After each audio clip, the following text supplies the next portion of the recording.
Mon oncle, infâme bricoleur, faisait en amateur des bombes atomiques. Sans avoir jamais rien appris, c'était un vrai génie, question travaux pratiques. Il s'enfermait toute la journée au fond de son atelier pour faire ses expériences. Et le soir, il rentrait chez nous et nous mettait en transe en nous racontant tout. Pour fabriquer une bombe à mes enfants, croyez-moi, c'est vraiment de la tarte. La question du détonateur se résout en un quart d'heure, c'est de celle qu'on écarte. En ce qui concerne la bombage, c'est pas beaucoup plus vache, mais une chose me tourmente, c'est que celle de ma fabrication n'ont qu'un rayon d'action de 3,50 m. Il y a quelque chose qui cloche là-dedans, j'y retourne immédiatement.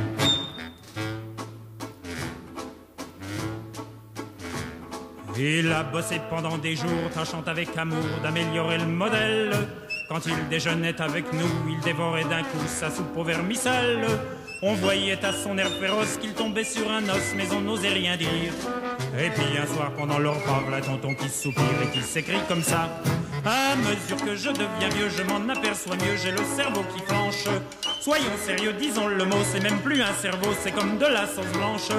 Voilà des mois et des années que j'essaye d'augmenter la portée de ma bombe. Et je ne me suis pas rendu compte que la seule chose qui compte, c'est l'endroit où ce qu'elle tombe. Il y a quelque chose qui cloche là-dedans, j'y retourne immédiatement.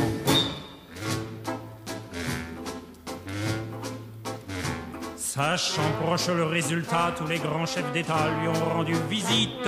Il les reçut et s'excusa de ce que sa cagna était aussi petite. Mais sitôt qu'ils sont tous entrés, il les a enfermés en disant « Soyez sages ». Et quand la bombe a explosé, de tous ces personnages, il n'est plus rien resté. Tonton, devant ce résultat, ne se dégonfla pas et joua les andouilles.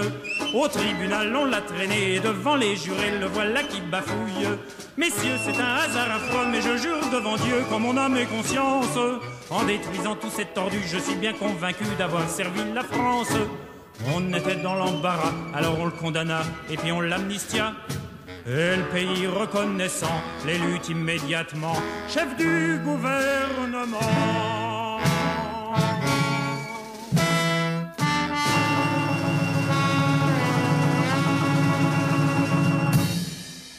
Bonjour à toutes les auditrices et tous les auditeurs de Civis Pacem, l'émission de l'Union pacifiste sur Radio Libertaire. Alors, Pedro est toujours à la console, Bernard derrière le micro, et nous avons la chance aujourd'hui de recevoir un journaliste écrivain que vous connaissez déjà, parce qu'il est déjà passé sur ces ondes. Il s'appelle Jean-Luc Porquet.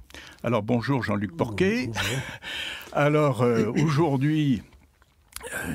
tu viens, ou vous venez plutôt, parce qu'on va se vous voyer. Hein.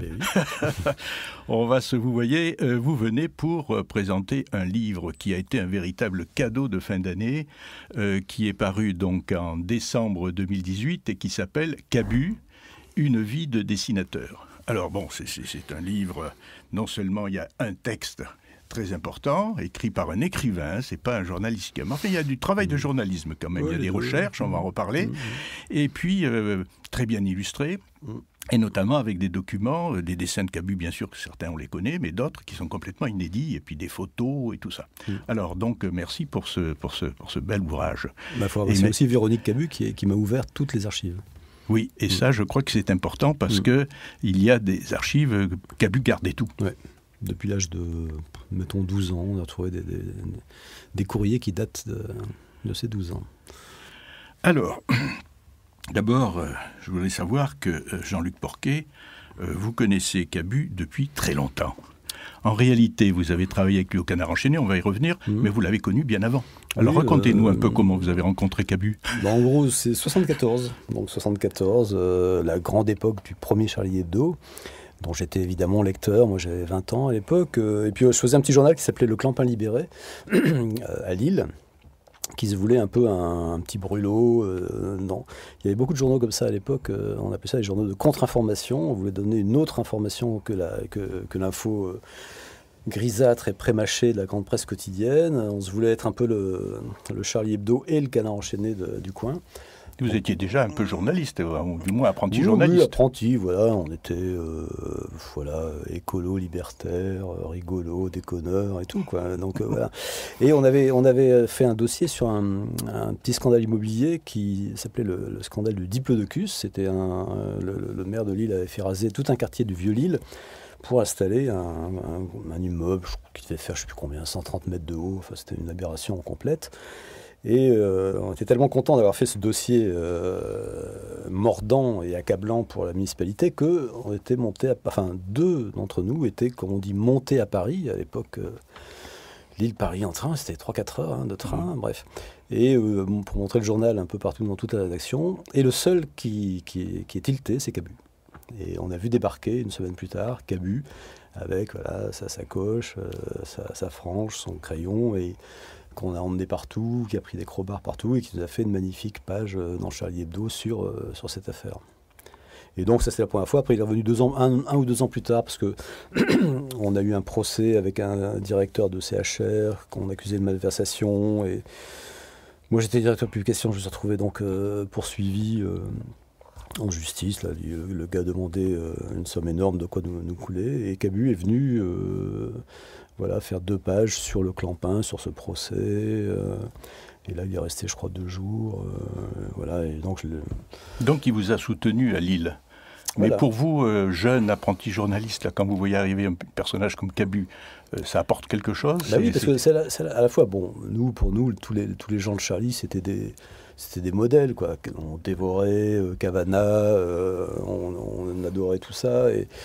Et en plus, Cabu, lui, pourquoi il a été sensible à ça? Parce que lui, il a, dans sa jeunesse, il a bossé dans la presse quotidienne régionale. Il a bossé à l'Union, le journal, le quotidien régional de sa ville natale, Chalon-sur-Marne.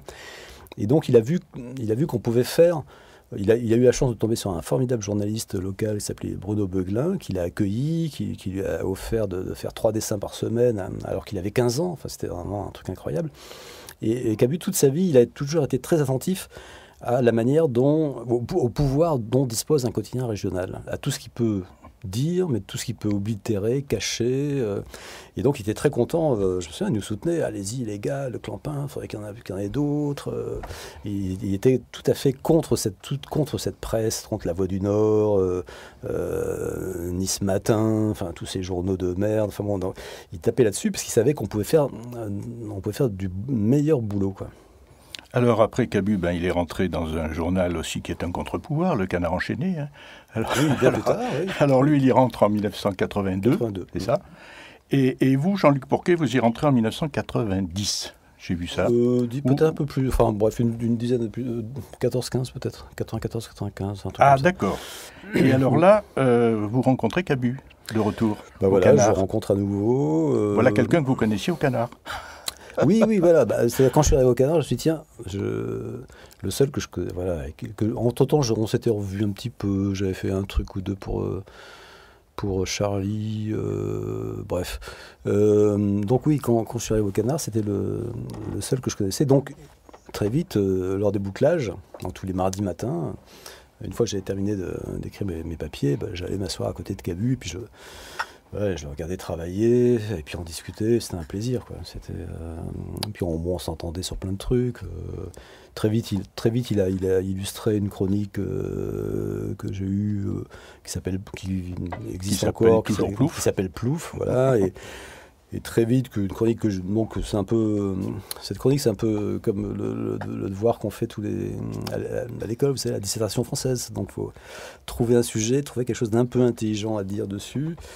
Bon, voilà, et j'essaie de faire quelque chose de plus en plus. J'ai mené cette chronique vers une analyse de la technique, enfin du progrès technique, vers des thèmes plus ou moins écolos, etc. Et on s'entendait parfaitement là-dessus, puisque lui-même était profondément antinucléaire, écolo, etc. Alors, ce que vous racontez aussi, c'est que quand il avait son dessin, c'est vous qui allez le vendre au rédacteur en chef. Oui, c'est lui qui disait « Allez, va le vendre ». Bon, et donc moi j'allais évidemment le montrer au rédacteur chef qui, lui, pendant ce temps-là, le dos tourné vers une fenêtre et en train de suer sang et eau sur son éditorial. Et donc je montrais l'édito, au rédacteur chef qui lève un œil, qui regarde, qui fait « mouais ». Mais je revenais, et avec Cabu, on avait une sorte de petit truc de connivence qui faisait que moi je faisais semblant de hurler de rire, et lui aussi, comme si le rédac-chef s'était éclaté en voyant son dessin. Et voilà, c'était un peu sa manière à lui de se moquer des chefs. Il aurait bien aimé que le rédac-chef entende un éclat de rire une fois. Parce que Cabu, en fait, son truc, c'était il faisait des dessins pas pour lui, il faisait des dessins pour que les gens se marrent. Et il adorait montrer son dessin et arracher un sourire si ce n'est un rire. Et voilà, c'était son truc, quoi. Et donc, le fait qu'à chaque fois le rédac-chef faisait juste oui, ça le faisait. On se marrait, quoi. C'était devenu une sorte, on l'a fait pendant 20 ans, quoi. On a fait ce gag pendant 20 ans, tous les mardis. Il y avait beaucoup de running gags comme ça. Mais lui aimait beaucoup rire, et puis on l'entendait, son rire dans la rédaction. Oui, il avait un rire incroyable. Voilà, c'est ça, c'est donc ce rire est important. Et Cabu, c'était... Parce qu'en fait, c'est pas tellement un blagueur, c'est pas un type qui faisait rire, à part par ses dessins, mais dans la vie, c'était pas un... Il me racontait, qu'il me disait, Lou, disait-il, dessinateur Lou est beaucoup plus drôle que moi. Lou, il sort des vannes sans arrêt, il est très très drôle. Lui, il était pas drôle, il était juste, donc quand on le voyait arriver, on savait qu'il avait envie de rire, et qu'il s'apprêtait à rire, et qu'il attendait qu'on le fasse rire. Et donc, qui regardait la vie comme ça, avec je vais trouver des trucs qui me feront marrer. Et donc, tout le monde, on sentait cette espèce d'appétit, d'envie de se marrer. Comme il disait, moi, je suis toujours du côté ensoleillé de la rue. Voilà, il voulait toujours voir la vie du bon côté, il voulait se marrer. Et donc, dès qu'il arrivait, les gens, tu sais, voilà, il déclenchait une envie de le faire rire. Alors, 27 ans, vous avez travaillé avec Cabu. Sans doute, oui.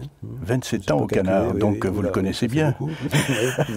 Vous le connaissez parfaitement. Oui. Et alors, justement, il y avait un livre là que j'ai retrouvé aussi de Jean-Luc Porquet, Le petit démagogue, illustré par Cabu, la couverture est de Cabu. Oui. Et alors là, c'est à l'époque de Sarkozy. Et alors, ce que j'ai bien aimé, c'est le démagogue, il doit avoir un bagou d'enfer. Alors la première ligne, le grand secret du démagogue, son verbe, sa gouaille, ses formules choc, il sait mieux que quiconque donner un bon spectacle. Alors c'était pour Sarkozy, mais maintenant on a l'impression qu'on peut le ramener sur le nouveau président. En fait, ce bouquin, en plus, c'est une sorte de version retravaillée d'un premier livre qui s'appelait Le Faux Parler, et qui était sur Le Pen. Parce qu'en fait, quand Le Pen a commencé à émerger, je me suis dit, mais comment ça se fait que ce mec marche ce qu'il dit est tellement idiot, tellement gros, tellement lourd, tellement insupportable, tellement haineux, pourquoi ça marche? Et là, je me suis dit, mais ça marche en fait parce que c'est un démagogue. Et donc, je me suis dit, mais quelles sont les ficelles pourquoi ça marche la démagogie? Et donc, j'ai entrepris de manière, évidemment, à ma manière, c'est-à-dire amateur complet, je ne suis pas un historien. Les démagogues en Grèce, les démagogues... Voilà, donc j'ai entrepris une sorte de fouille historique dans toute l'histoire, et je suis tombé sur des personnages qui m'ont fasciné. Savonarola à Florence, c'est fascinant.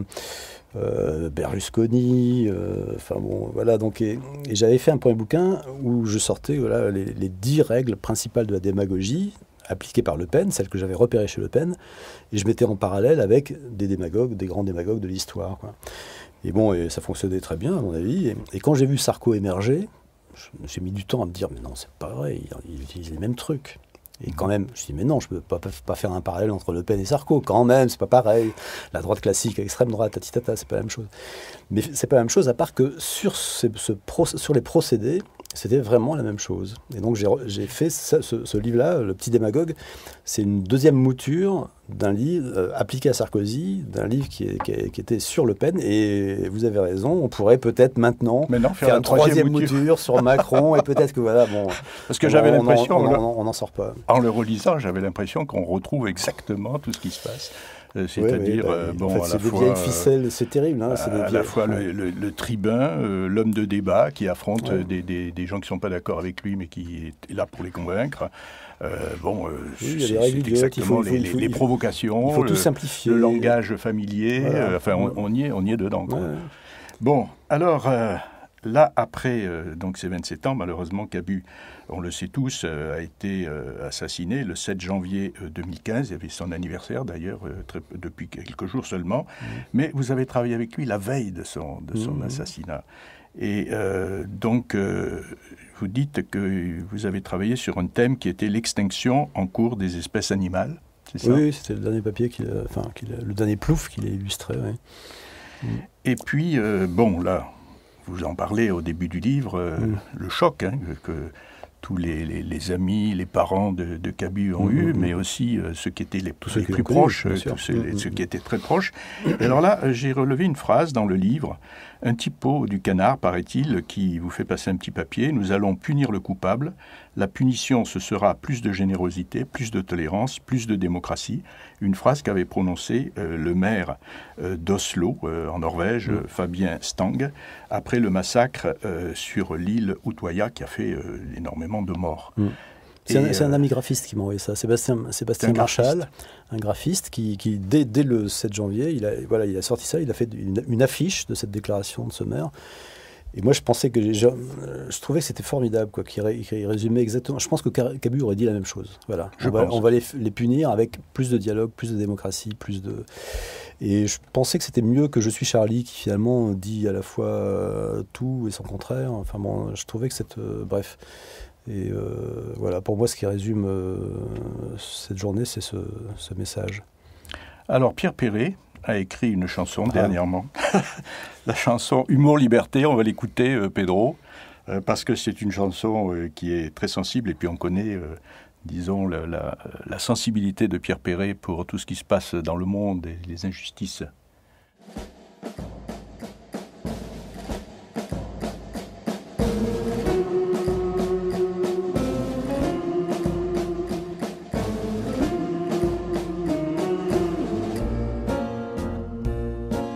Aujourd'hui ma plume est alerte, elle survole un nid de scorpions, pour lesquels rien n'est pire certes que la liberté d'expression. Ces petits cancres là débiles ont courageusement fait la preuve qu'égorger est aussi facile que de filer une trempe à sa meuf. Humour, liberté, vérité, s'en servir. Humour, liberté, vérité, il faudra choisir. C'était une poignée de grands gosses, le soleil qui habitait leurs yeux travestissait les choses atroces, un éclat de rire contagieux, de dangereux récidivistes, et de plus armés jusqu'aux dents d'intelligence créatrice, de gomme, de crayon, de talent. Humour, liberté, vérité, il faut s'en servir. Humour, liberté, vérité, il faudra choisir. C'est au bout de leurs traits véloces que jaillirent les plus succulents, de leurs dessins les plus féroces, d'un réalisme éblouissant. C'est courbé sur la feuille blanche où leur génie faisait son lit, qu'ils ont ensanglanté les planches du grand atelier de Charlie. Humour, liberté, s'en servir. Humour, liberté, vérité, il faudra choisir. Adieu mes amis les artistes, bienfaiteurs de l'humanité, qui venaient de quitter la piste pour avoir dit la vérité. Oui, nous combattrons ces cloportes qui vendent leurs idées mortifères jusque sur le seuil de nos portes, à ceux qui n'ont pas les pieds sur terre. Humour, liberté, vérité, il faudra choisir. Humour, liberté, vérité, on peut en mourir. Vous êtes à l'écoute de l'émission Civis Pacem de l'Union pacifiste sur Radio Libertaire. Nous sommes aujourd'hui en compagnie de Jean-Luc Porquet, journaliste au Canard enchaîné et écrivain, et qui nous a offert un très beau livre pour cette année. Je ne sais pas si tout le monde l'a lu, mais on va le feuilleter aujourd'hui avec lui. Mais naturellement, il faut le lire. Et en même temps, il faut voir les dessins de Cabu, parce que je sais que Cabu n'aimait pas qu'on décrive ses dessins. Donc on ne va pas les décrire. Comme ça, les personnes prendront le livre pour voir les dessins. Alors, bon, ce qui est intéressant dans ce livre, et moi, je l'ai lu 2 fois. Je l'ai lu quand je l'ai reçu. On a fait un petit article dans notre petit canard. Et puis je l'ai relu un peu pour préparer l'émission. Et là, alors là, chaque fois, je redécouvre des choses. Bravo, parce que déjà, c'est du boulot de le lire. Ça fait du boulot de le faire, mais le lire, c'est aussi du boulot. Hein, parce que oui, il y a 300, il y a beaucoup de textes. Il y a, je ne sais pas combien de pages. Presque 400 pages, 700 000 signes. Enfin bref, c'est un... Ah oui. Ça a été un boulot de chien. Alors, un boulot de chien qui a demandé combien d'années? Parce que c'est énorme comme travail. Presque 3 ans, quoi. Ouais. 3 ans de travail. 3 ans à la fois de rencontres avec des... Bon, j'ai interviewé, pas tous les gens que Cabu a connus, parce qu'il a connu la Terre entière. Ah oui. Plus de 60 personnes. Et puis, donc, de fouilles dans ses archives, puisque Véronique Cabu m'a ouvert ses archives. Donc, et heureusement qu'il y avait aussi un archiviste, Jean-François Pittet, qui était un bon copain de Cabu. Ils se sont rencontrés sur leur amour commun pour Cap Calloway. Oui. Jean-François Pittet est le fan numéro 1 dans l'univers entier de Cap Calloway. Je crois qu'il a un site sur Cap Calloway, bref. Et donc, c'est lui qui a la lourde tâche de se frayer un chemin dans les archives de Cabu.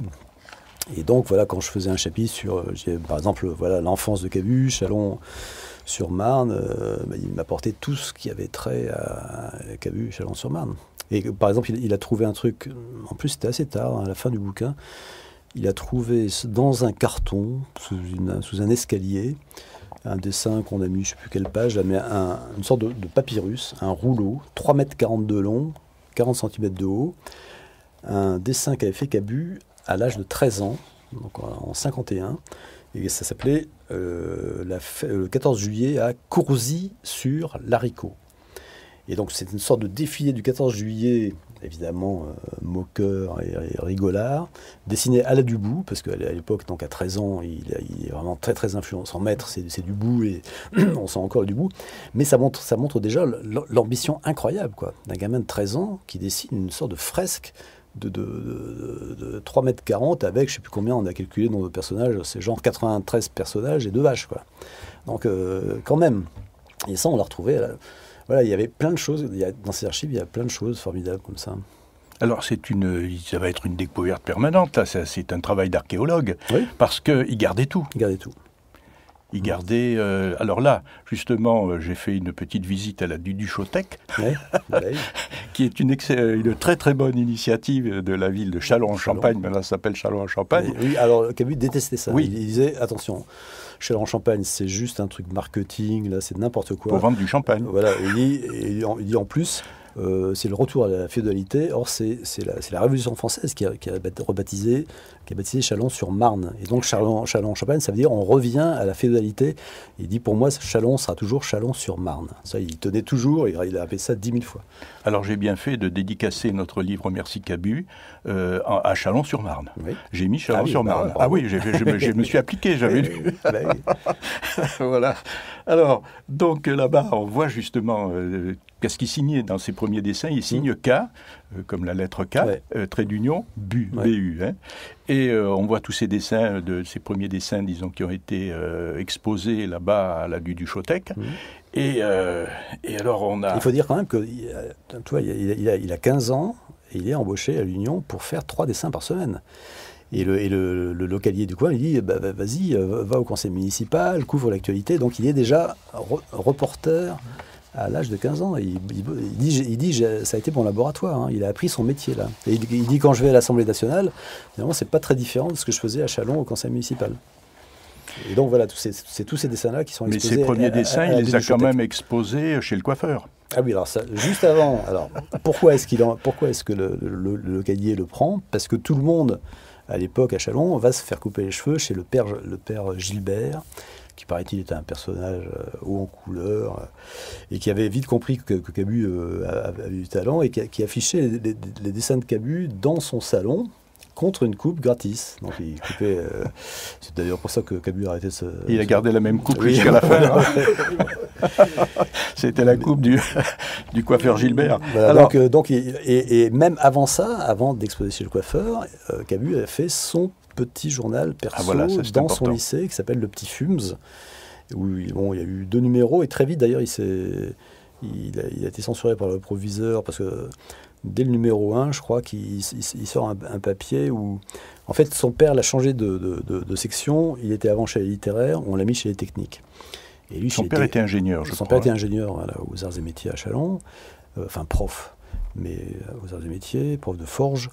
Et son père rêve que son fils soit ingénieur comme lui. Et puis bon, le jeune Cabu, il commence à avoir des mauvaises notes, tout ça. Donc le père dit, tiens, je vais le mettre en section technique. Et là, Cabu se retrouve en section technique avec des techniciens, avec des gens qui lisent pas, ou alors que des polars, qui n'ont pas de culture.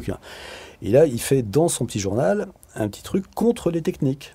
Il se fiche de la gueule des gens la classe dans laquelle il vient de rentrer. Ce qui lui vaut quand même un petit épisode où un jour à la récré, peu après la sortie du journal, qu'il fait tout lui-même. Hein. Il fait la maquette, les dessins, les textes, il imprime, il vend lui-même à la criée, bref, il fait tout. Donc il y a 4-5 gars qui le chopent, qui l'emmènent dans le dortoir et qui lui disent on va te casser la gueule pour ce que tu as écrit sur nous. Et là, Cabu, il raconte toujours, enfin, il dit voilà, moi j'ai commencé à discuter avec eux.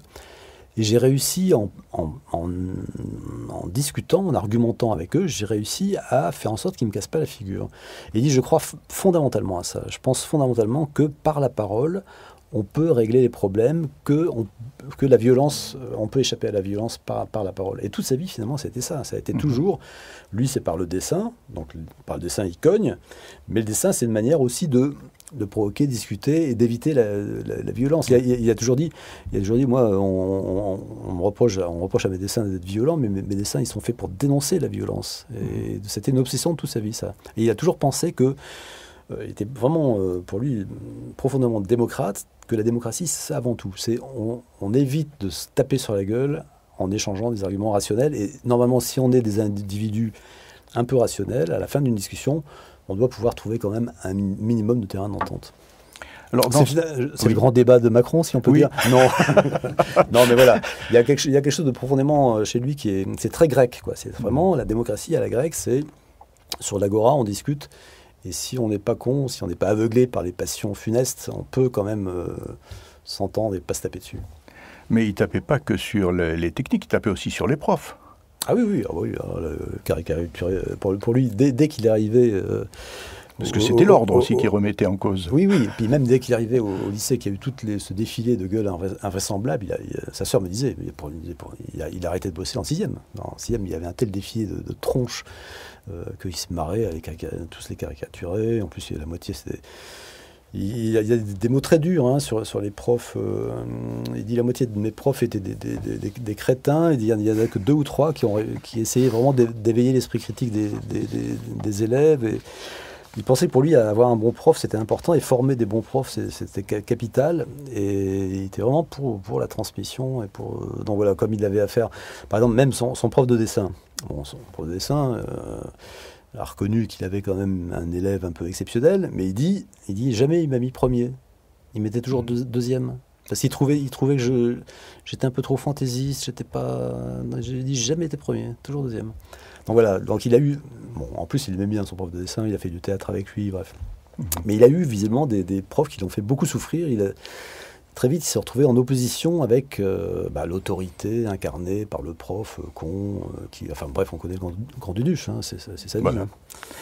Et alors le journaliste donc, qui le fait rentrer à l'Union, qui prend quelques dessins pour lui, c'est pas n'importe qui, Jean-Marie Beuglin. Ouais.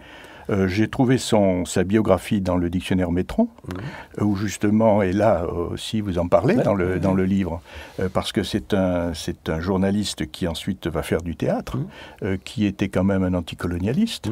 Il partageait quelques idées de Cabu.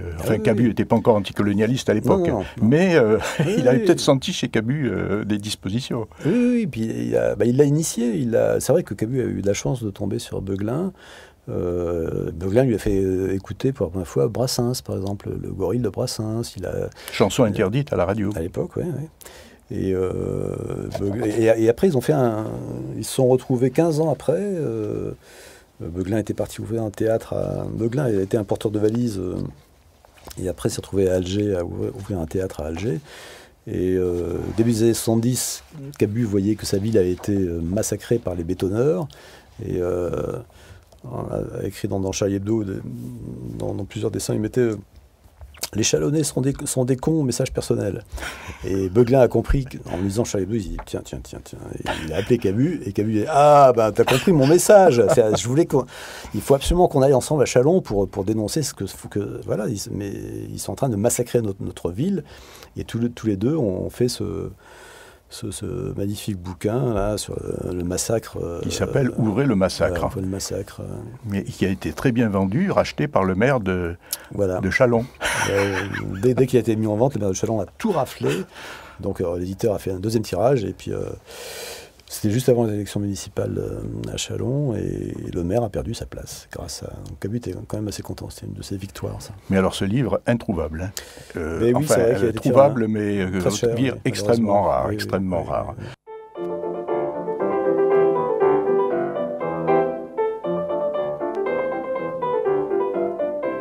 Ils s'étaient rencontrés en gare de Budapest, mais lorsqu'elle arrivant, tous deux en gare de l'Est, soudain pris d'un culot, excessif à cet âge, il lui dit voulez-vous que je porte vos bagages? 6 mois après, ils étaient mariés. Il était charmant, elle était anglaise, et tout le jour, il soupirait. Cette chanson ne vous déplaise, Miss Emily, vous êtes la muse du poète. Le poète, c'est moi, avec un grand chapeau, et la muse, c'est vous, couverte d'oripeaux. Miss Emily, cher ange, à l'envie me démange de vous mordre le cou. Si vous ne m'aimez pas, vous m'aimez Emily, n'est-ce pas? Oui! Ah! Quoi qu'il arrive, vous êtes passé sur ma rive. Quoi que l'on dise, quoi que l'on fasse, le temps s'enfuit et tout s'efface. Il se montra très doux, elle se montra coquette, elle lui flanquait des coups, il en restait tout bête. Il faisait le marché, balayait le salon, il réparait l'évier, le toit de la maison. 6 mois après, il ne marchait plus, il était bancal, elle était anglaise, et malgré ça toujours ému, il lui chantait ne vous déplaise, Miss Emily, vous êtes la muse du poète. Le poète c'est moi avec un grand chapeau, et la muse c'est vous couverte d'oripeaux. Miss Emily, cher ange, à l'envie me démange de vous mordre le cou. Si vous ne m'aimez pas, vous m'aimez Emily, n'est-ce pas? Oui! Ah! Quoi qu'il arrive, vous êtes passé sur ma rive. Quoi que l'on dise, quoi que l'on fasse, le temps s'enfuit et tout s'efface. Un jour il eut assez de cette vie de bagne, il amène Émilie un soir sur la montagne, soi-disant pour cueillir d'innocents champignons. Mais il a son idée le mignon, c'est un couteau qu'il brandit soudain. Il était terrible, elle était anglaise, mais au moment de mourir un brin, il lui chanta ne vous déplaise,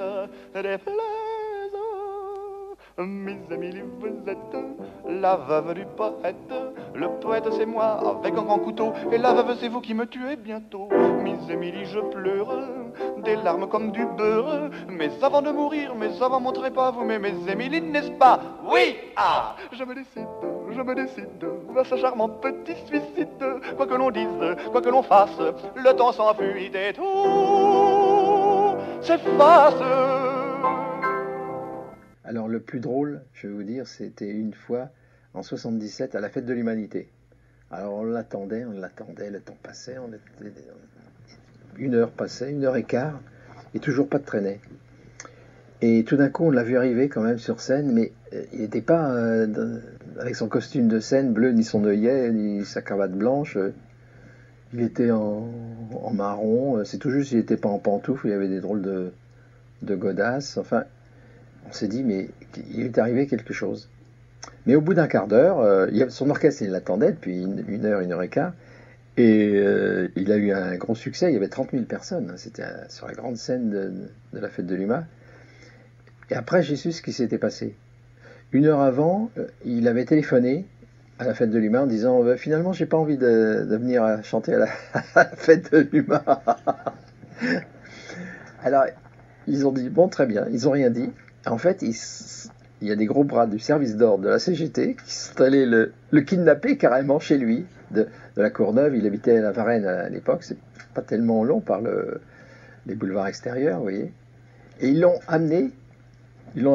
kidnappé, et on m'a raconté qu'il voulait quand même au moins prendre son costume de scène. Il a dit non, vous allez vous partir par une porte dérobée, on vous emmène comme ça. Donc ils l'ont amené, ils l'ont posé sur la scène. Mais c'était une bonne soirée quand même. Il a toujours eu un succès. Chaque fois que je l'ai vu, il a eu beaucoup de succès.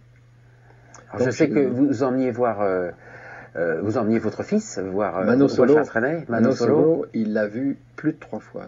3 fois, je m'en rappelle en tout cas. Et quand il était petit, j'ai peut-être une... Enfin, il l'a vu 3 fois quand il était déjà, et quand il avait 10, 14 ans. Oui. Mais je l'ai emmené voir aussi Count Basie, Duke Ellington et Cab Calloway. Il était à bonne école. Oui. Et écoutez, il m'a dit, à chaque fois, il me disait, c'est quand même beaucoup, non surtout la dernière fois, parce que là, il était auteur de chansons, il m'a dit, c'est beaucoup plus dur de faire des chansons de Trenet, parce que c'est beaucoup plus dur de faire cette joie de vivre, quoi, qui est quand même... qui a quand même une profondeur, qui a quand même une consistance. Et il me dit c'est toujours plus facile de faire, d'exprimer une tristesse, parce que c'est plus naturel, c'est vrai. On est tous comme ça, enclins à une nostalgie ou un pessimiste quand même. Tandis que lui, il va vous dire que la vie est belle. Si, la vie est belle, puis vous y croyez quand vous l'écoutez chanter. Vous venez d'entendre Cabu parlant de Charles Trenet. On ne peut pas faire une émission sur Cabu sans passer une chanson de Charles Trenet, sans parler de Charles Trenet. Donc vous êtes toujours à l'écoute de l'émission Civis Pacem de l'Union pacifiste sur Radio Libertaire. Nous sommes avec Jean-Luc Porquet qui a écrit un très beau livre sur Cabu, Une vie de dessinateur. Et justement, Jean-Luc Porquet, j'ai relevé une phrase écrite parlant de la passion de Charles Trenet, parce que vous dédiez 3, 4 pages ou 5 pages, je ne sais plus, à Charles Trenet. Vous dites, au fond, alors vous adressez presque là à Cabu. Au fond, ce qui t'importait chez Trenet, ton idole, c'était cette invitation permanente à apprécier la vie, malgré tout, malgré les peines et les chagrins, et la certitude que tout passe. Je crois bien que si tu écoutais Trenet chaque jour, c'était non seulement parce qu'il t'enchantait, mais aussi parce que certains jours, il est bon d'éloigner le poids des mauvaises nouvelles pour se régénérer au contact de la légèreté. Trenet trouvait que la vie était belle, tu voulais que la tienne le soit, tu étais toujours du côté ensoleillé de la rue. Alors cette phrase, tu étais toujours du côté ensoleillé de la rue, ça a été repris parce que c'est une très belle... c'est poétique. Oui, mais c'est lui qui disait ça. Il disait, vous savez, c'est la fameuse chanson là, avec l'accent « The sunny side of the street ». Voilà, il disait, voilà, moi je suis comme dans cette chanson, je veux toujours être du côté ensoleillé de la rue. Et pour lui, c'était vraiment une volonté. C'est, à la fois, il avait un tempérament joyeux, etc. Mais c'était aussi un type... qui s'informait beaucoup, qui voyait que le monde allait mal, qui était souvent indigné. Quand même, quand il a fait Charlie Hebdo, c'est parce que voilà, c'est un journal d'indignation. Et donc, je me souviens, moi aussi, comme les chroniques que je fais, écolo, à chaque fois, c'est quand même souvent des très mauvaises nouvelles. Donc, il lisait mon papier où je lui racontais le truc, puis il se grattait la tête, puis il faisait « Oh là là, on va avoir du mal à s'en sortir. » Puis il se marrait en même temps. Et c'était pour lui une construction, c'est-à-dire la joie de vivre, c'est pas quelque chose qui, enfin, à la fois c'était inné chez lui, c'était pas un grand tragique. Je pense pas qu'il avait un sens tragique de la vie, mais il avait quand même besoin. S'il écoutait Trenet chaque jour, c'est pour se redonner un petit coup de fouet. Voilà, faut y aller. Il y avait quand même un côté très. On n'a pas le droit de se plaindre. Pas se plaindre, il se plaignait jamais. Mais pourtant, il avait des maux de tête, des trucs épouvantables, il s'est jamais plaint. Donc c'était toujours un côté, la joie de vivre, ça se travaille, quoi. Il travaillait ce truc-là. Bon, parce qu'il avait quand même, il en parlait jamais, ou sauf à des proches. Sa sœur me disait que peu de temps avant sa mort, ils avaient parlé de la mort. Et voilà, il disait, tu crois qu'il y a quelque chose après la mort? Lui, il était athée, complètement, mais bon, il se posait quand même des questions, il avait peur de la mort, comme un peu tout le monde. Et voilà, et il disait, ben voilà, ce métier, on le fait quand même aussi un peu pour oublier, quoi. Donc il y avait quand même cette... et ce qu'il adorait chez Trenet, c'était cette Bon, Trenet, ces chansons aussi, c'est un combat contre une certaine nostalgie, une tristesse, l'abandon par le père quand il est jeune, une enfance difficile. Enfin bon, la joie de Trenet, c'est une construction, quoi. Il y a à la fois quelque chose qui jaillit, qui a l'air incroyablement léger, mais c'est aussi une volonté de... On est du côté ensoleillé de la vie. Allez, on va pas se laisser emmerder par les cons, par la mort, par la tristesse, par la maladie, par les... Allez, on y va. Et puis donner de la joie aux autres aussi. Voilà, ouais. Ah, c'est ça. Ouais. C'est aussi. Alors bon, vous dites dans le livre, hein, on ne peut pas donner les détails puisqu'il faut que les gens aillent le lire. Hein. Mais vous dites que bon, à Chalon-sur-Marne, ça s'est bien passé. Il était assez heureux finalement. Il déconnait avec ses copains, sa famille. Toute sa jeunesse, son enfance. Sauf quand même que c'était une ville de garnison. Ouais. Que lorsqu'il était jeune, à l'âge de 7 ans, il y a eu un bombardement. Son grand-père était aussi cheminot, donc c'est un nœud ferroviaire à Chalon-sur-Marne. Et puis, il y a eu quand même des bombardements sérieux. Alors les militaires, les curés, là, tout ça, il est croqué. Mais c'était assez joyeux. Mais quand il arrive à Paris, alors là, c'est plus dur. Il arrive donc, j'ai lu en 1955, c'est ça. Voilà. Et là, il y a quelques galères quand même. Oui, parce que en fait, toute sa jeunesse, c'est une jeunesse quand même très heureuse. Il se marie, il a un très bon copain, Gros-Schmitt, qu'il a gardé. Camus, c'est un homme de fidélité. Hein. Il restait copain avec Gros-Schmitt jusqu'à la fin de sa vie. Jusqu'à la fin de sa vie, il avait passé une semaine chez son copain Gros-Schmitt, un copain d'enfance, quoi. Et donc, il avait son copain, il draguait, c'était un dragueur fou. Hein, il allait dans les balles tous les samedis soirs, il était à vélo sans arrêt, il faisait du vélo. Il y a un jour, un flic le chope dans un jardin public, alors qu'il n'a pas le droit de rouler à vélo. Hop, il saute sa bicyclette et il dit hey, « attrape-moi si tu peux !» Hop, il y va. Enfin, bon, c'est un blagueur, c'est un fêtard. Bon. Mais les études, ça ne marche pas, il en a marre, et puis il veut dessiner. C'est ça qui est quand même formidable chez lui, c'est que dès l'âge de 12 ans, il sait que ce qu'il veut dans la vie, ce qu'il aime, ce qu'il veut faire, c'est dessiner des petits Mickey, voilà, faire rire et dessiner. Et son père finit quand même, après qu'il ait eu gagné un concours, cœur vaillant, âme vaillant, enfin bon, son père finit par se dire, tiens quand même, bon, allez, on va peut-être lui laisser aller là-dedans. Et son père lui trouve un studio publicitaire à Paris, et le studio Pro, où à 17 ans, Camus, il n'aura jamais le bac, il a redoublé sa seconde, la carrière d'ingénieur s'est terminée, hop, il arrive à Paris, et là, voilà, il arrive à Paris, et Paris c'est la grande ville, il trouve que tout est gris, tout est triste, tout est beaucoup plus grand. L'Arc de Triomphe près duquel il vit est 10 fois plus grand que le petit Arc de Triomphe qui existe à Chalon. Donc il y a ça, et il découvre quand même la vie nocturne à Paris.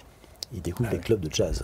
Ah oui. Et là, il sort tous les soirs. Et là aussi, il découvre, il va dans les cabarets de Rive-Gauche, il découvre la chanson, mais surtout le jazz. Et donc finalement, après il galère pour vendre ses dessins dans tous les journaux de l'époque, hein, mais c'est quand même pendant 2 ans, jusqu'à l'Algérie, c'est quand même aussi, là encore, une très belle vie. Il s'amuse. Il pense que la vie va être un truc formidable. Alors c'est étonnant justement ce côté de la publicité, enfin, puisque dans la publicité, il y a des très bons graphistes pour les affiches et tout ça. Alors il fait des publicités pour les biscottes, pour le cacao, et puis il y a une publicité... L'emballage de biscottes Albatros, il était très content. Par contre, il y a une publicité qu'il va regretter, c'est pour les chewing-gums Hollywood. Ah oui, alors, mais ça c'est bien après. Après. Oui, parce que ça c'est... Bon, après, il en a fait très peu dans sa vie. Mais en 60, je crois que c'est 70 par là, il est en train de quitter. Cavana lui dit, attends, tu peux pas continuer à bosser à Pilote, faire le Grand Duduche à Pilote et bosser à Charlie. Nous, on a besoin que toutes les forces soient réunies dans Charlie. Donc il abandonne Pilote. Et moi, je me souviens, j'étais lecteur à l'époque, ça m'avait choqué. Et la semaine suivant le dernier Grand Duduche dans Pilote, on trouve à la place une pleine page de pub pour Hollywood Chewing Gum. Et des pubs comme ça, il y en avait eu partout. Il y en avait dans le métro, il y avait des affiches, il y en avait dans toute la presse. Et c'était Camus vantant les mérites de Hollywood. Et là, il s'est fait quand même... il s'est fait assassiner par plein de lecteurs qui ont été furax, quoi. Et il a toujours dit la plus grosse erreur de ma vie, c'était la campagne Hollywood chewing-gum. Il dit en plus je déteste les chewing-gums, qu'est-ce qu'il m'a pris? Ça m'a juste permis de me meubler à l'époque, parce qu'il changeait de maison, etc. Et oui, et puis il faut toujours gagner sa vie. Mais il y en a une autre de publicité qu'on lui a reproché. Alors là, c'est au Canard enchaîné. Un verre ça va et 3 verres bonjour les gars. Et là, c'est pas une pub, c'était une sorte de campagne civique. C'est-à-dire qu'après, il a plus jamais vendu sa plume, quoi. Après, Cabus a été vous le savez, Union pacifiste, le nombre de dessins qu'il a donné. Après, à ma connaissance, c'est le dessinateur de l'époque qui a à la fois dédicacé des milliers de bouquins comme ça, en prenant le temps avec les gens, en discutant, les croquant chacun, etc. Mais après qui a offert, qui a donné des dessins pour 1000 causes, pour le pacifisme, pour les écolos, pour des chanteurs, pour Henri Tachant, pour Maxime Le Forestier, pour des copains, pour des cafés-théâtres. Il a donné. Il disait ça fait partie du boulot. Mais c'était le seul à dire ça. Il y a très peu de dessinateurs. Enfin, peut-être un peu dans l'équipe à Charlie, certains comme Wolinski et Rezer l'ont un peu fait. Mais ailleurs, Tardy le fait, un peu pour des causes bien précises. Mais ils sont peu nombreux, les dessinateurs qui donnent comme ça à profusion leurs dessins. Lui, il a donné. C'est pour ça qu'un dessin de Cabus, ça vaut rien. Enfin, il y a un côté. Il a jamais bossé pour le marché ou pour la cote ou pour être exposé à Drouot. Il était furax. Il n'aimait pas du tout les dessinateurs qui exposent leurs trucs en galerie, qui font grimper la côte, qui jouent tout ce petit jeu de marchand.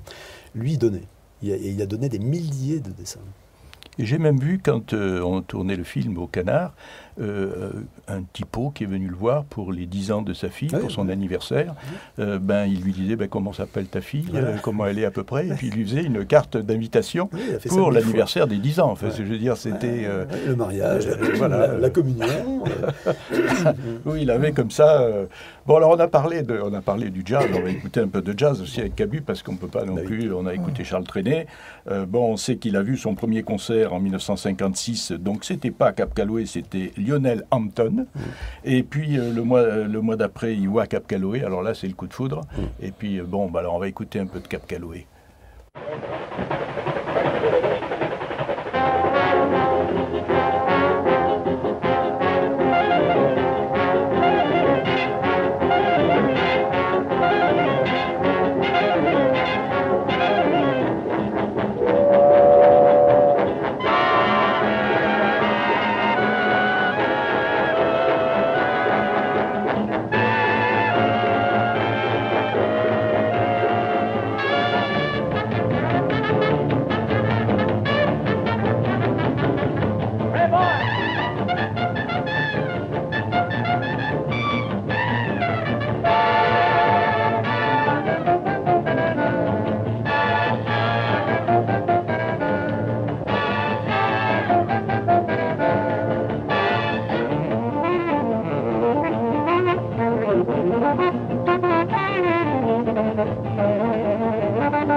Sugar Hill way up in Harlem. If you miss the A train, you'll find you've missed the quickest way to Harlem. Hurry, get on, now it's coming. Listen to those rails a-thrumming. Oh, boy, get on the A train. Soon you will be on Sugar Hill in Harlem.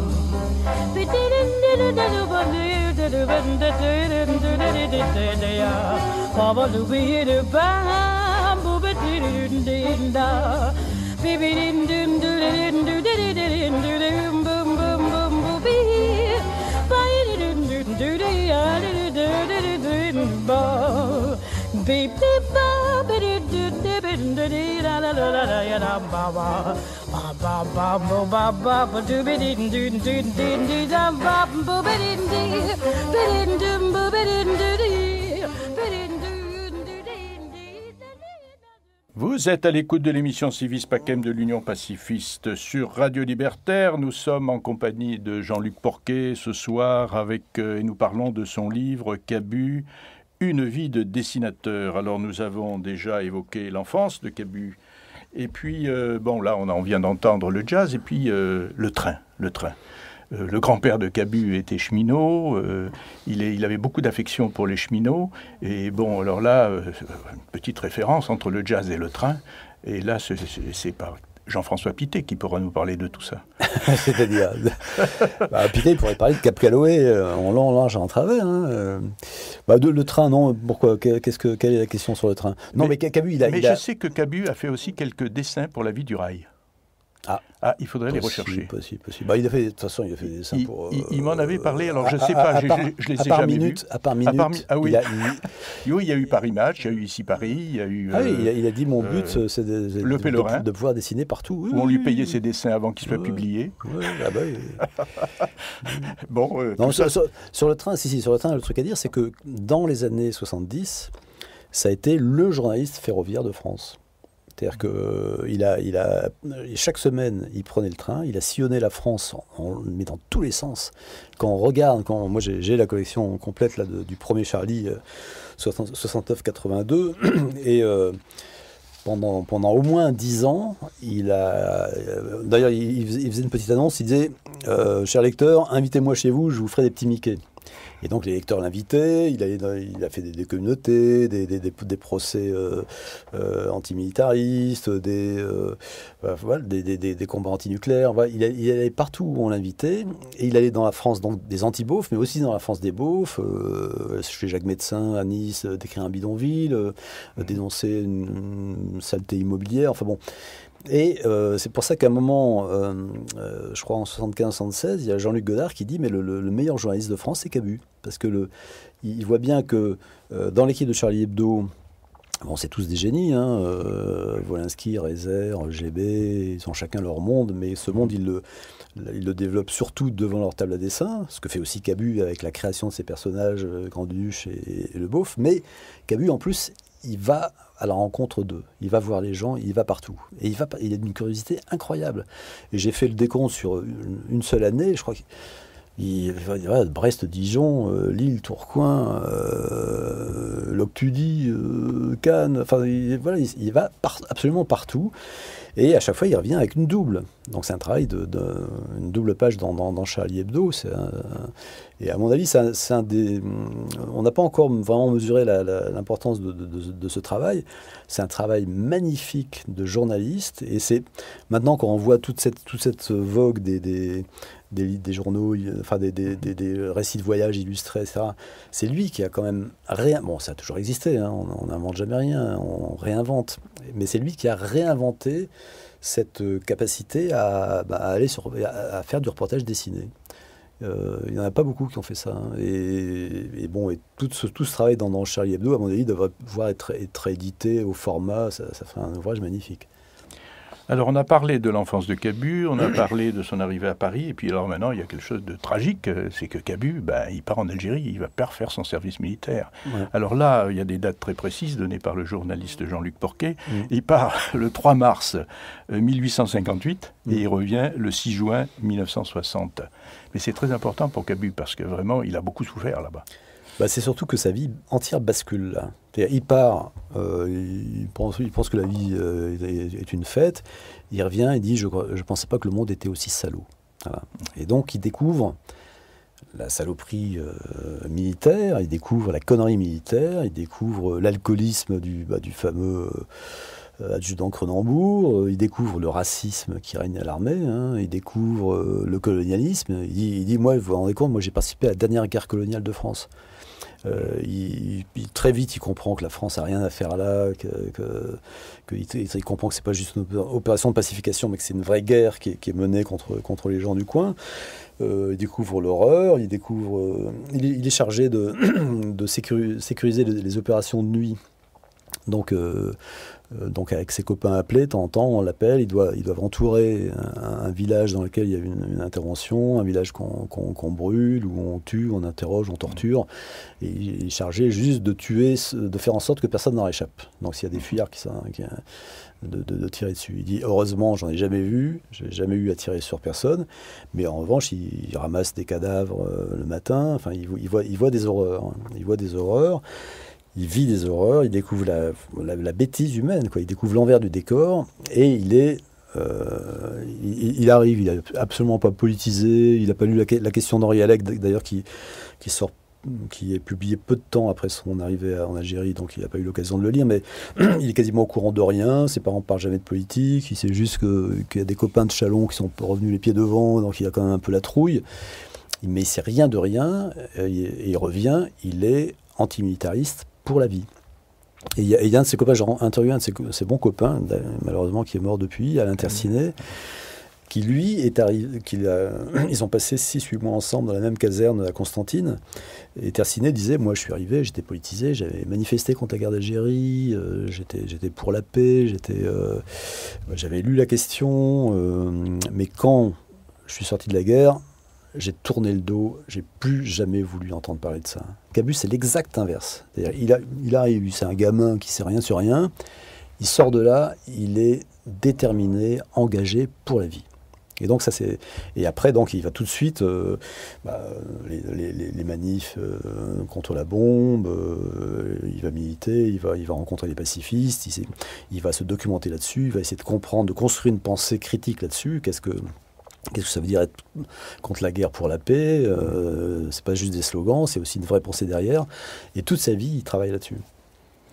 Et alors, il y a un épisode qui est raconté dans le livre, qui est l'histoire du python, qui dit que c'est à ce moment-là qu'il est devenu antimilitariste. Alors, il faudrait peut-être nous la raconter un peu, là, cette histoire du python. C'est curieux, parce qu'il dit toujours, cette histoire est très simple, c'est que un jour, ils sont en opération, et donc ils sont chargés d'observer avec sa compagnie, ils sont en haut d'un python, et il faut aller chercher de l'eau tous les jours. Donc, tous les jours, ils sont obligés de descendre sous le cagnard, de descendre en bas de ce python, et de s'approvisionner, de remonter des containers à dos d'homme. C'est épuisant, ça dure toute une semaine. Et de là où ils sont, en fait, ils sont chargés de surveiller ce qui se passe. S'il y a une opération qui a lieu pas loin, ils sont chargés d'être un peu en appui au cas où. Bon, et à la fin de la semaine, tout s'est bien passé, et le commandant, tout à coup, il voit arriver un hélicoptère dont descend un gars avec une boîte de champagne avec des glaçons, et hop, qu'on offre au commandant d'opération, qui débouche sa petite bouteille glacée. Et là, il se rend compte que ils auraient très bien pu, au lieu de faire descendre au péril de leur vie, en plus, les appeler pour aller chercher de la flotte tous les jours, ils auraient très bien pu les approvisionner en haut. Et il dit là... Et pour lui, là, je suis devenu antimilitariste. Alors c'est très curieux parce que c'est à la fois significatif, puis c'est à la fois une anecdote. C'est-à-dire que je pense qu'il dit ça aussi pour cacher le fait que c'est bien d'autres choses qui l'ont rendu antimilitariste. C'est des horreurs, s'il a entendu des cris de gens qu'on torture, il a eu des récits de copains. Par exemple, il racontait qu'il était affolé de voir que parmi les appelés, il y avait des mecs il raconte un jour, un des gars qui était arrivé avec lui, qui reprend le bateau un jour avec lui, le gars lui dit oui, moi j'ai torturé quelques mecs qui se marraient, quoi. Il dit mais c'est incroyable comment un simple appelé peut se transformer en criminel. Il disait, puis après il voyait bien qu'il y a des gens à qui ça plaisait, quoi. Il a découvert vraiment la crapulerie humaine et la manipulation exercée par la hiérarchie sur les... Bon, il racontait des trucs, il disait, on est compte qu'il y avait un berger, je crois, berger corse, ou je sais plus, auvergnat, bref, qui savait pas lire, pas écrire, et ben, l'armée, ils l'ont même pas éduqué, il a même pas profité de ces 27 mois avant, ils l'ont laissé croupir dans son ignorance, dans sa misère, enfin tout ça le révoltait, quoi. Il a été, tout ce qu'il a vu à l'armée pendant 27 mois, ça l'a révolté complètement. Ça ne l'a pas empêché de dessiner en Algérie. Alors il dessine pour le journal des armées, Bled, et là il est repéré aussi par un journaliste, donc par Philippe Labro. Oui, oui, qui bossait à Bled. Oui, c'est-à-dire que là-bas, entre deux opérations, il passe son temps à attendre. Et donc lui, il dessine, puis il envoie plein de dessins. Il a une production incroyable, hein, il envoie plein de... Oui, des lettres. Il entretient une correspondance régulière avec sa famille. Alors, non seulement avec sa famille. Alors, il y a sa sœur Marie-Thérèse, qui joue finalement un rôle très important parce que elle est dans un pensionnat de bonnes sœurs à Reims. Donc, elle est enfermée chez les bonnes sœurs. Lui, il est enfermé dans sa caserne. Elle lui envoie tous les jours, pendant les 15 premiers mois au moins, chaque jour, elle lui envoie une petite lettre racontant les histoires de bonnes sœurs stupides, de conneries, des trucs vraiment... parce qu'elle a exactement le même humour que lui, et elle a une capacité d'écrire, de raconter qui est vraiment formidable. Donc elle lui envoie une lettre tous les jours, et finalement c'est ça qui va nourrir... Vous savez, parce qu'après, 2-3 ans plus tard, dans Harakiri, on voit apparaître le journal de Catherine. Oui. Catherine, qui est dans un pensionnat des oiseaux, là. Et en fait, il s'est nourri de tout ce que lui racontait Marie-Thérèse par écrit pendant ces années-là, où lui était enfermé dans sa caserne et elle dans son pensionnat, et ça l'a fait gamberger. Lui dans son monde sans femme, et elle dans son monde uniquement de jeunes filles et de bonnes sœurs. Et ça l'a... voilà, donc il gamberge, il invente son monde, il essaie de s'évader, il envoie des dessins très régulièrement à tous les journaux, ici Paris et compagnie. Mais la seule chose qu'il ne dessine jamais, c'est la guerre. Quand Cavana, quand il arrivera à Harakiri, un peu de temps après son service, Cavana lui dira « tu devrais dessiner ta guerre d'Algérie ». Il dira « non, ça je... » Donc Camus de sa vie a tout dessiné, sauf... la guerre d'Algérie, à part l'histoire du Python, ça il l'a dessiné, l'histoire du la bouteille de champagne avec l'hélico, ça il l'a dessiné, il a dessiné 2-3 petits trucs, mais il s'est toujours refusé à dessiner vraiment ce qu'il a vu en Algérie. Pour lui, c'est quelque chose qu'il a toujours voulu oublier. Oui, alors justement, bon après il fait partie de l'Union pacifiste, Camus. Pour nous, c'était une gloire d'avoir Camus à l'Union pacifiste. Alors là, il dit « Je milite pour le désarmement. Je veux croire que la France, pays des droits de l'homme, pourrait un jour désarmer. » Donc il a fait d'ailleurs une très belle affiche sur le désarmement. « Oui, je suis un utopiste, mais sais-tu, dit-il à quelqu'un qui l'interroge, un journaliste, mais sais-tu quelle est la définition de l'utopie ? L'utopie, ce n'est pas ce qui est irréalisable, mais ce qui n'est pas encore réalisé. » quoi. Voilà. Bon. C'est là qu'il rencontre des gens que on connaît bien à l'Union pacifiste, Raymond Rageot, Thérèse Collet, Maurice Montet. Et dans les années 70, il lutte contre la guerre du Vietnam, la loi Debré, le camp du Larzac, les défilés militaires. Enfin bon. Et là, il y a plusieurs pages justement sur l'engagement de Camus contre l'armée. C'était nécessaire de faire ces pages dans ce livre ? Ah bah oui, parce que j'ai découvert avec moi j'étais lecteur de toutes ces années-là, je lisais Charlie Hebdo, mais là, c'est avec le recul, j'ai découvert à quel point, il y a des années, je crois c'est 75-76, chaque semaine ou presque, il consacre sa double page à l'armée. Il mène une campagne antimilitarisme avec un acharnement, et puis en plus il va au contact, il va à Saint-Cyr, il va voir les gens, il discute avec les militaires, il fait pas que se moquer d'eux, il assiste à des procès, il raconte des congrès pacifistes, il pousse. Une des choses les plus fortes qui est faite, c'était d'entraîner toute l'équipe de Charlie, qui était quand même une équipe de fêtards, de rigolos, ou même comme Choron, de type spécialement antimilitariste. Choron. Et donc un jour, il leur fait une belle lettre qu'on a retrouvée, où il leur dit, écoutez, voilà, il va y avoir une grande marche antimilitariste, je crois, entre Strasbourg et je sais plus alors c'est du 4 au 10 août, j'ai noté, bah voilà. 1976, entre Metz et Verdun. Metz-Fermin, voilà. Voilà. Et donc, la marche internationale non violente pour la démilitarisation. Voilà. Et donc, il réussit à convaincre quand même les fortes têtes que sont les Cavana. Bon, Cavana, ça allait encore, il était pacifiste, il savait ce que c'était, mais Choron et tous les autres qui ont... En disant, voilà, ce serait bien. La lettre est très touchante parce qu'il les supplie presque. Il dit, mais venez, c'est quand même très important. Ça serait formidable si toute l'équipe était là, si toute la bande était là. Et il réussit à les. Lui, il était quand même vu. Il était un peu moqué dans l'équipe de Charlie Hebdo. Ah, c'est encore Cabu. Encore nous parler avec Thérèse Rageau, avec ses pacifistes, encore les écolos qui viennent voir Cabu, encore les bouffeurs de Radi qui viennent voir. Il y avait quand même ce côté un peu, Cabu nous fait chier avec tous ces militants qui lui tournent autour. Il y avait ce côté-là. Hein. Les autres, c'est pas des militants.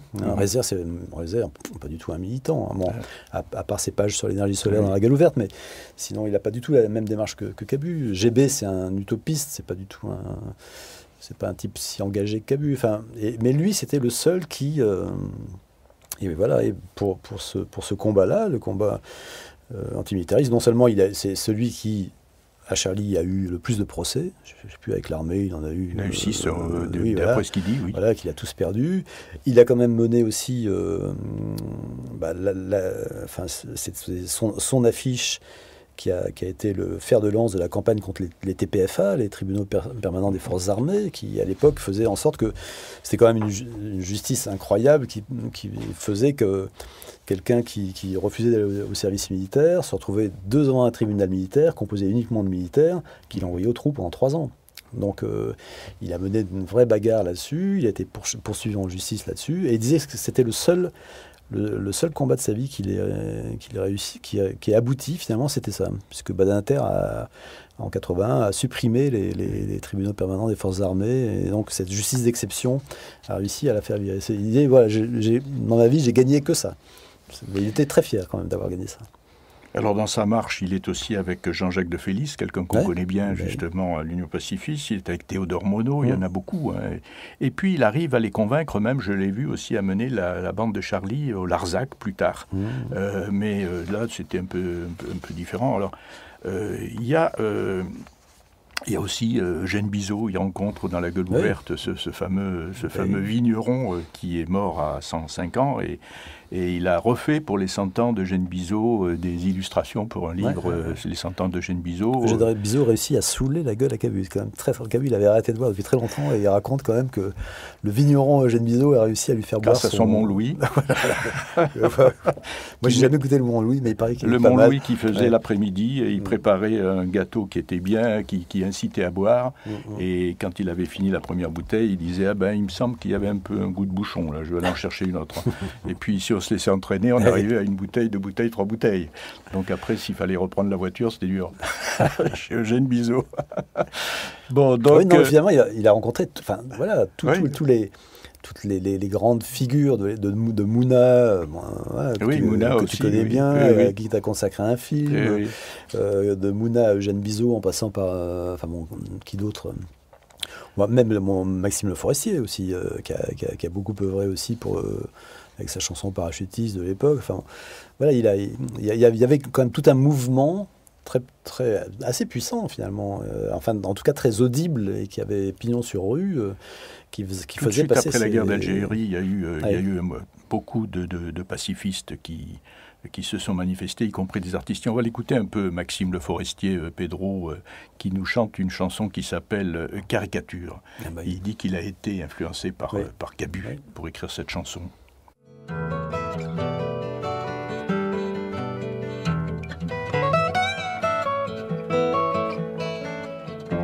Des traits que l'on torture sur un visage de papier, une vie de rature qui se ferait caricature, mouton résigné, costumé, qui se tairont toujours sans un regard autour. Pour les renards cossus, repus, des marches fières protégées par la boutonnière, caricature effacée, gommée par un trou dans de la terre, une pierre et dessous quelques traits mal esquissés salissent un carnet.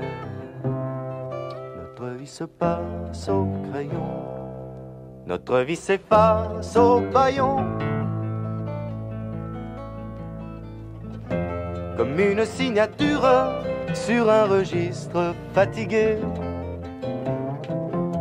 Un besoin d'aventure civilisée, caricature dressée, de naissance en enfance, à cadencer le pas, sans réfléchir, soldat, sans avenir, bien vu, cocu, démarche fière, protégée par la fourragère, caricature effacée, gommée par un trait de lance-pierre, un éclair en acier, un portrait qui nous ressemble, et flambe déchirée. Notre vie se passe au crayon, notre vie s'efface au canon. Pour les années futures, ne changez rien à vos palais. C'est la grandeur nature qui vous a fait caricature. Vous êtes à l'écoute de l'émission Civis Pacem de l'Union pacifiste sur Radio Libertaire. Nous sommes avec Jean-Luc Porquet et son livre sur Cabu. Le 28 mai 1996, M. Jacques Chirac propose que le service national que nous connaissons aujourd'hui soit supprimé dès le 1er janvier 1997. Alors il faudra attendre le 28 octobre 1997, c'est-à-dire presque un an après, pour que la loi portant réforme du service national soit promulguée par le chef de l'État. Elle officialise la suspension et non la suppression de l'appel sous les drapeaux. Donc c'est suspendu. Concrètement, les jeunes, maintenant, on en profite pour faire venir aussi les femmes pour la journée de défense citoyenne. Et alors, Jean-Luc Porquet, vous écrivez « C'est un monde qui bascule avec la suspension du service militaire. Les casernes ferment, les bidasses disparaissent du paysage, les troupes de l'Union pacifiste fondent. » Et c'est vrai, elles ont fondu. Oui. Nous ne restons que quelques vieux. Ça n'intéresse plus les jeunes. Mais en 2019, le service national universel est rétabli maintenant. Enfin, on vient d'en faire encore, on en reparlait encore ce matin, va démarrer avec quelques volontaires au départ, parce qu'on n'ose pas encore le faire obligatoire, mais qui seront quand même revêtus d'un uniforme, qui lèveront le drapeau le matin et qui chanteront la Marseillaise le matin avant de prendre leurs activités. Réouvrir toutes les casernes. Alors, ça va être formidable. Chalon va revivre. Elles sont vendues. Pour ça, j'y croyais pas, moi. Alors, voilà. Récemment, je suis allé à Romans-sur-Isère. Alors, c'est étonnant parce qu'il y a un lycée qui fait face à une caserne. Et on se demande ce qui est le pire. Parce qu'avant, il y avait la caserne qui a été fermée et maintenant revendue. Un truc de marque. Alors maintenant, il n'y a que des marques de fringues ou de très, très, très, très chic, et les gens viennent de très loin. Donc c'est un vrai temple de la consommation. Alors, on se demande ce qui est le pire, quoi. Est-ce que c'était le pire quand c'était de la caserne juste en face du lycée, ou est-ce que c'est le pire d'avoir juste en face du lycée ce temple incroyable, inouï de la consommation, avec le parking qui déborde, des vitrines qui débordent de trucs dont on n'a que faire. C'est inquiétant. Enfin, inquiétant. Non, il y a encore l'église. Il y a encore l'église, parce que normalement c'était... Monsieur, l'église ne bouge pas en même temps. Elle est vide, mais elle reste là. C'était le lycée, la caserne. On a évoqué le cabu antimilitariste, il faudrait évoquer aussi le cabu 68ard. Il disait « Je suis un 68ard, un 68ard attardé, je veux rester un 68ard attardé. » Oui, parce qu'en fait, il disait que que toutes les questions de 68, parce que vous savez, il y a toujours ce débat, oui, 68, c'était qu'un truc de petits bourgeois, et puis après, il y a tous ceux qui disent, oui, mais 68, ça a préparé l'avènement du capitalisme outrancier, etc. Même toute cette contestation a réussi à redonner sens au capitalisme. Et en fait, Camus, il a une lecture qui est très... il dit, attendez, remettons les pendules à l'heure, mais 68, c'était non à la société de consommation. C'était avant tout ce message-là. C'était avant tout une réaction contre ces 30 glorieuses qui étaient là, prétendument glorieuses, mais qui étaient déjà l'éloge de la bagnole, du confort, du chacun pour soi, du chacun son petit truc, du métro boulot dodo, de on consomme donc on est heureux. Et il disait, il y a une très belle phrase que je ne connais pas par cœur, mais il disait, voilà, pour moi une société qui n'a comme seul but dans la vie, enfin comme seul but à proposer aux gens que de consommer, de jouir des biens de consommation, et c'est tout, c'est pas du tout mon rêve, quoi. Et donc, il disait, je suis un 68 heures attardé, parce qu'il disait, voilà, c'est ce combat de 68, qui est ce combat contre le gaspillage, la consommation à outrance, et voilà, le beauf. Pourquoi il crée le beauf? Parce que le beauf, c'est non seulement, c'est un contremaître, hein, son premier beauf, il imagine comme ça, hein, c'est à la fois un patron de bar qu'il a rencontré, qu'il a chopé... Non, il a chopé le physique à Chalon-sur-Marne, mais c'est aussi dans sa tête un contremaître dans une usine d'armement. Donc un type qui gagne bien sa vie en exerçant l'autorité sur des ouvriers, Cabu haïssait l'autorité, et en fabriquant des armes, tout en se lavant les mains. Bon, les armes ne pèteront pas sur ma famille, sur moi, hein, c'est fait pour envoyer à l'étranger, puis après les autres, que les autres crèvent. Et donc, en consommant, en allant à la plage, Cabu détestait la plage, en vacances, il détestait les vacances, en faisant les fêtes obligatoires, les fêtes de fin d'année, les fêtes de Noël, Cabu détestait les fêtes de fin d'année, les fêtes de Noël. Voilà, donc tout ce côté consommons tous dans la joie, sans comprendre les conséquences de ce qu'on fait, donc le beauf, quoi, qui fabrique des armes, et qui... ça, c'était vraiment son combat. Et c'est en ce sens qu'il disait, voilà, moi je suis encore un 68 art, je suis pas du tout, et quand on me traite de 68 art, oui, pour moi c'est pas du tout une insulte, j'en suis fier. Il avait 30 ans en 1968, ouais. Et puis il suit à la Sorbonne, lui qui n'aimait pas tellement tous les jours, il se trouve tous les jours à la Sorbonne, d'après ce que vous dites. Et puis il participe aux journaux, encore, La Rangée, Action, etc., dont on retrouve... Bon, alors on va pas évoquer le Cabu télévision, ça c'est aussi très intéressant. 10 ans à la télévision avec Dorothée, les enfants l'ont jamais oublié, et ils en reparlent. Ceux qui l'ont connu à cette époque, Cabu c'était la coqueluche, hein, des enfants. En deux mots, lui il disait, les enfants, c'est un public formidable. D'abord, ils dessinent tous les enfants dessinent, en gros, jusqu'à 13 ans. Après 13 ans, ils arrêtent de dessiner, on se demande pourquoi, mais bon.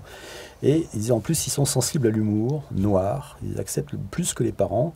Et puis en plus, ils faisaient quand même passer des petits messages antimilitaristes, antinucléaires, sur l'école buissonnière. Voilà, ils faisaient passer des petits messages quand même libertaires et anti-autoritaires, en tout cas.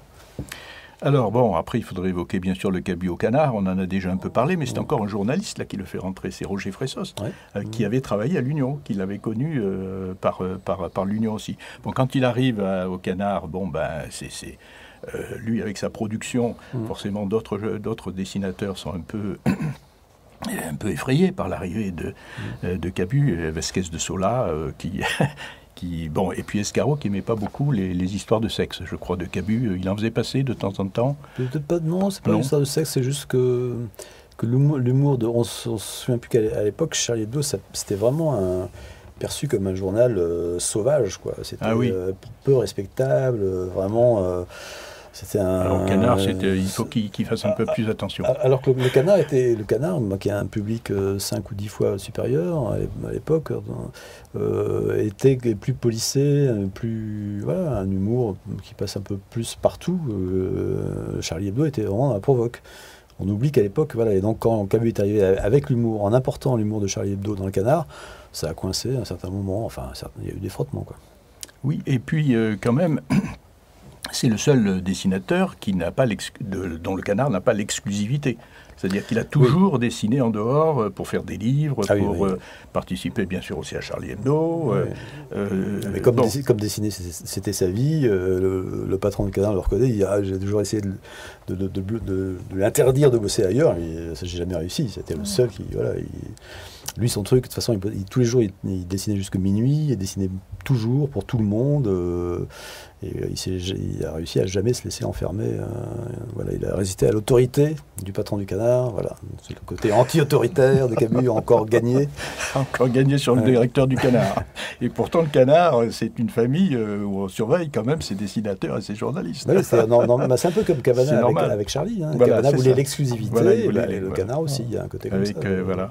Et puis, alors après, bon, on a parlé de Cabu, qui allait dans toute la France. Là, après, il faudrait évoquer aussi le Cabu Globetrotter. Oui. À travers le monde, hein, oui, prenant l'avion, alors qu'il n'aimait pas beaucoup l'avion au début. Et puis aussi, description de Paris avec Delanoë, la fameuse exposition à l'Hôtel de Ville en 2006, là, qui a eu aussi beaucoup d'importance. Bon, bah écoutez, on approche de la fin de l'émission, donc on ne va pas pouvoir continuer. Mais alors moi, ce que je conseille fortement à nos auditeurs, c'est de se procurer ce merveilleux livre. C'est un livre de référence, c'est celui qui restera sur Cabu. Bon, on peut le lire plusieurs fois, on peut le garder sur sa table de chevet. Il faut faire attention, 1,8 kg, il faut faire attention de ne pas le recevoir sur les pieds. Et puis alors, bon, Jean-Luc Porquet, il faut continuer à le lire, hein, dans la rubrique Plouf, notamment dans le Canard. Mais alors moi, ce que j'ai vu, qui était formidable, c'était justement, au premier numéro de janvier, la lettre de Jean-Luc Porquet, à la place de Macron, qui était français, gilet jaune, la lettre de Macron. Alors là, j'ai trouvé formidable, parce que j'ai relu cette lettre. Bon, c'était pas la peine d'attendre la lettre de Macron. Tout y était déjà dedans. Oui. Alors, je savais ce qu'il allait dire comme connerie. Personnellement, aurait dit Macron, j'espère que le grand débat va déboucher sur sa seule issue possible, me laisser faire ce pourquoi vous m'avez élu. Une fois que vous aurez compris qu'il serait stupide d'augmenter le SMIC, de rétablir l'ISF et de créer le RIC. Bon, ben voilà, donc c'était tout dit, c'était pas la peine d'aller écouter 7 heures d'explication de Macron, puisque déjà il fallait lire donc la lettre écrite par Jean-Luc Porquet à la place de Macron. Bon, ce que je voulais dire encore, c'est que la Duduchotec, le 2 février à 17h, il y a jazz à la Duduchotec. Et puis le 15 février à 18h, il y a un rendez-vous qui est Racontez-nous votre Cabu, le lancement d'une grande collecte consacrée au dessinateur Cabu. Toutes ces réunions sont gratuites. Et puis dans la fameuse bibliothèque Pompidou, alors qu'on sait que Pompidou avait fait un procès à Cabu. C'est un clin d'œil. Madame Pompidou. Bon, je voulais aussi rappeler l'exposition des affiches pacifistes et antimilitaristes de Joël Vacher, qui est avec nous là ce soir aussi. Cette exposition qui s'est terminée, elle était à l'espace Louise Michel, chez Lucio. Il se peut qu'elle se retrouve bientôt à Limoges. Et puis ce qu'on espère, c'est pour le 11 novembre qu'elle aura lieu à Paris, dans un arrondissement qu'on ne cite pas encore, parce qu'on n'en est pas encore sûr. Mais enfin, comme il n'y en a qu'un qui est au Colo à Paris, ceux qui le connaissent imaginent. Bon, et puis ensuite, ce que je voulais dire aussi, c'est qu'on va bientôt fêter les 50 ans de la mort de Jean Giono. Il va y avoir une grande exposition au Mucem de Marseille à partir du octobre 2019 jusqu'en février 2020. Donc on aura l'occasion de reparler de cette grande exposition à Marseille, et aussi à côté une exposition des aquarelles de Lucien Jacques, et on sait que c'est Lucien Jacques qui a publié les premiers poèmes de Giono quand il avait sa revue. Bon, il me reste donc à remercier Jean-Luc Porquet, à conseiller donc de lire ce livre. On n'a pas pu tout dire dans cette émission, mais on y reviendra, parce que Cabu, je crois que c'est inépuisable. Voilà, merci à tous, merci Pedro, et à la semaine prochaine, chers amis auditeurs. Notre oncle fameux bricoleur faisait un amateur des bombes atomiques. Sans avoir jamais rien appris, c'était un vrai génie, question travaux pratiques. Il s'enfermait toute la journée au fond de son atelier pour faire des expériences. Et le soir il rentrait chez nous et nous mettait en transe en nous racontant tout.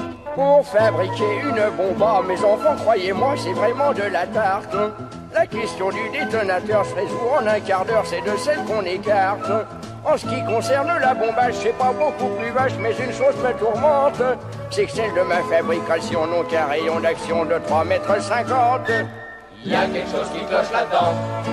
J'y retourne immédiatement.